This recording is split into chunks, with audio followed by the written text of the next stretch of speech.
Hi, this is Rabbi Chaim Kaufman. Welcome to our 304th installment in the Torah portion of the week. We are holding by Parshat Toldot, all about the birth of Isaac and Jacob. Of Jacob and Esau, right? Yaakov and Esau, and essentially the quote unquote stealing of the blessing. Right, we've spoken about many times. But one thing I think is important to mention, right, and that is the beginning of the Parsha, or the very beginning of the Parsha, right, says that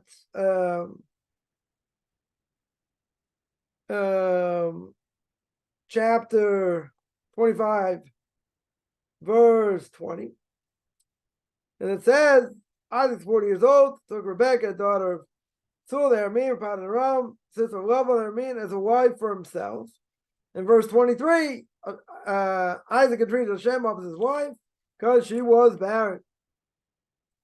Right? And she ends up getting pregnant.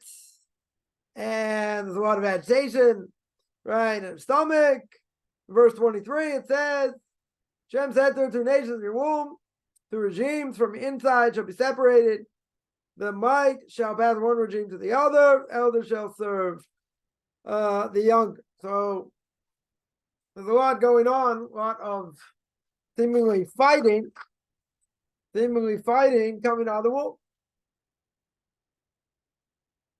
Right? The Rashi says, if Rivka went towards place of idolatry, Esau tries to go up. Right? That doesn't mean she was that close. You can't really go within, very close to a place of idolatry. Right? But nonetheless, every time she went to a base medrash, stopped by study on. Yaakov tries to get out. So they're both fighting. Right? A little bit hard to understand. You got, two babies inside. The Torah says, fighting for this world and the next. Or really for the next world. And who's going to serve who? Right? It's a massive fight, going on. That itself has to be understood. Well, let's understand an important point. Right? What does God say? 2 nations. 2 nations inside that are fighting. It says the brisker of Rav Yisrael Zev Soloveitchik of blessed memory. Brisker of says like this, I can understand. Rivka goes by and plays by idolatry. Esau wants to run up. But why? Wife go by study hall. She goes by study hall. Yaakov wants to run out. Are they being taught by Amos? And it's brought down that, when a child's in the mother's womb, learning Torah, angels teaching the Torah. And then when the baby's born, they forget it all. They have to reclaim it. Okay, it's a whole discussion of itself. But ask the brisker of, why are you going to run out? Why is Yaakov going to try and run out to go to the study hall? That makes sense. He's learning Torah by Malach, by an angel. If he's learning Torah by an angel, it makes no sense. Why is he going to run out to go to a study hall? Right? So it says the brisker of, even though he's learning with an angel, what's the problem? He's in the same compartment, so to speak, as a Russia. Someone who's evil. So the brisker Rav says, even if you're being educated by an angel, you're being taught by an angel, the fact that you're hanging out in the same area with a Russia, you got to leave. You got to go out. Mind-boggling idea.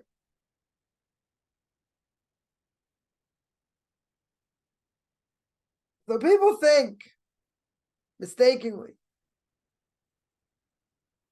other people are not going to affect us. In other words, someone who's less religious than me or not religious, I'm not going to learn from their actions. But I'm not going to learn by their actions. I'll have more of an influence on them. But usually just the opposite. Depending on what the environment is. Now, someone's going to say, well, come on. I work. There are Jews there, non-Jews there. People speak Lashon Hara. People speak Nivel Peh. They curse. They swear. What about things going down there? What are you going to do? You're going to make a living? Okay. Better try and be a place where not around secular people. Because even what they say can have an effect. You're going to say what? You're not strong enough?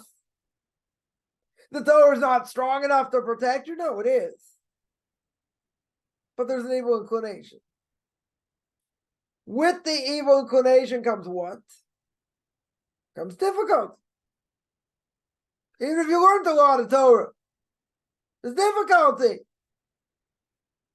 So you gotta say, what does God want from me? I'm only human.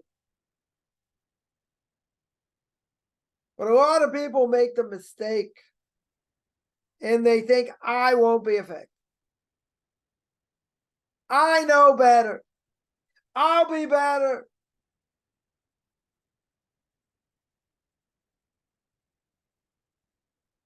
Across the board.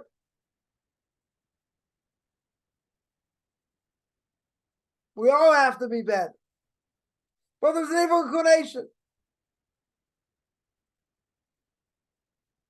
And we have no idea where it's going to come and how it's going to affect us.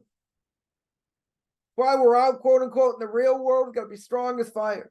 You got to set up boundaries in the workplace. A lot of boundaries. Certain things you may have to do. Okay, everyone has to ask the local Orthodox rabbi what to do in this situation, that situation. Very hard.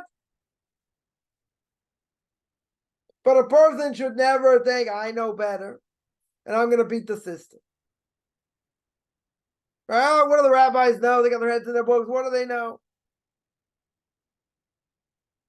I'm living, quote unquote, in the real world. I know how people are. Okay.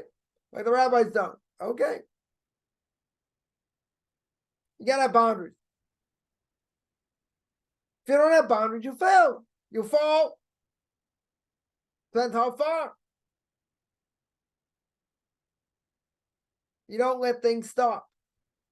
Or let's say better, you don't let things start. You got to be very, very careful.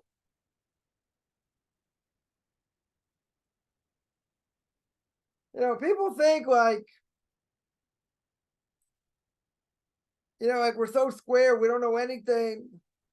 Just do what you want. Do what your heart tells you to do. Well, my heart can tell me to do things that are wrong. That I'm not allowed to. That are forbidden. I got to fight day in and day out. The evil inclination very strong. What's the antidote? The Gemara says, Torah. The antidote to the evil inclination is Torah. But the Gemara goes further. You need heavenly help also. Torah not necessarily enough. You can say, but Torah is so powerful. You're right. The evil inclination doesn't sleep. So you got to work hard. You have to work hard. And the evil inclination, even if you beat it one day, comes back stronger. Comes back in a different way. He doesn't need my green. He's very strong. We also have to be strong. We have to fight it like no tomorrow. The only way to fight is make boundaries upon boundaries upon boundaries. But this is exactly what the Brisker Rav says. Oh, you think you know better? Yaakov Avinu is being taught by a malach, being taught by an angel. You would think that's enough divine protection. That should save him. No. Brisker Rav says you stop that, you get out. Stay away from it. Sometimes we're able to do it in better ways. Other times you have no choice. You got to be around these people for different things. But you got to think, they say this, how am I going to react? What am I going to do? There are a lot of questions here. And if you don't set up boundaries, especially in the workplace, you'll fall. The only question is how far. It's very easy. Because the whole rest of the world, Jewish people included, most Jews, they're not thinking about these things. They're not thinking about the curse, they don't curse, they waste time, they don't this. They're not thinking in those terms. So I think it's kind of weird, you don't do this, you don't do that. Okay, let them think you're weird, then let God think you're weird. Or that you're doing things wrong.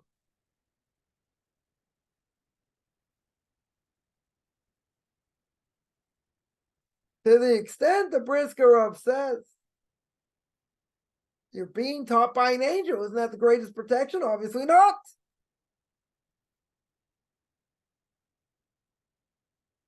Because that's the power of evil. So we make all kinds of excuses. I'm not talking about we're in a forced situation and you have no choice. I'm talking about a person makes a choice. I'm not saying for doing Jewish outreach. They make a choice. They want to hang out with this person. They're great to hang out with this, that. I'm just, I'm not going to do certain things they do. Okay. But what's the effect? What's the effect over here? Answer, negative. It will be negative. Sometimes more, sometimes less.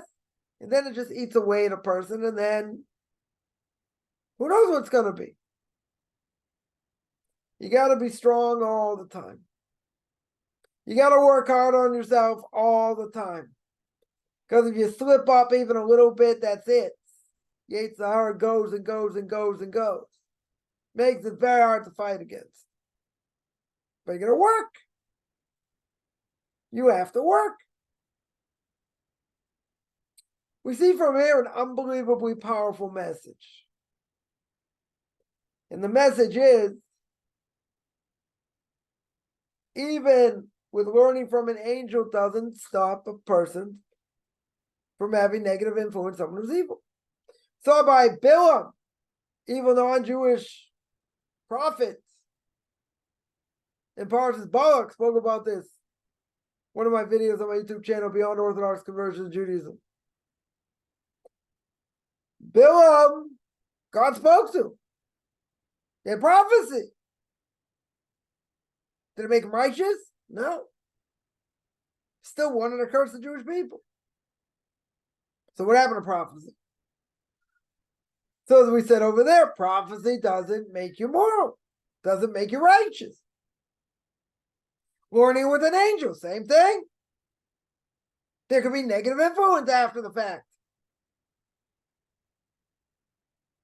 So what's the bottom line? You hold on to Torah for dear life. In the time before the Messiah comes, we have to keep saying over and over and over again, Ein Od Milvado. God's the one in charge.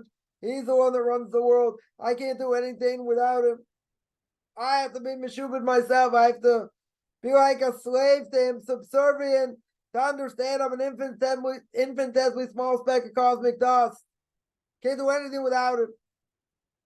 Good way to protect yourself in these days.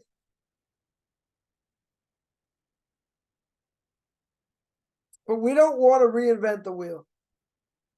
We got to acknowledge it's an evil inclination. And we got to acknowledge that it's very strong. And everybody has to be strong against it. And what's the greatest thing to use against it? Torah, more Torah, think Torah, right? Do not let your mind open for anything else.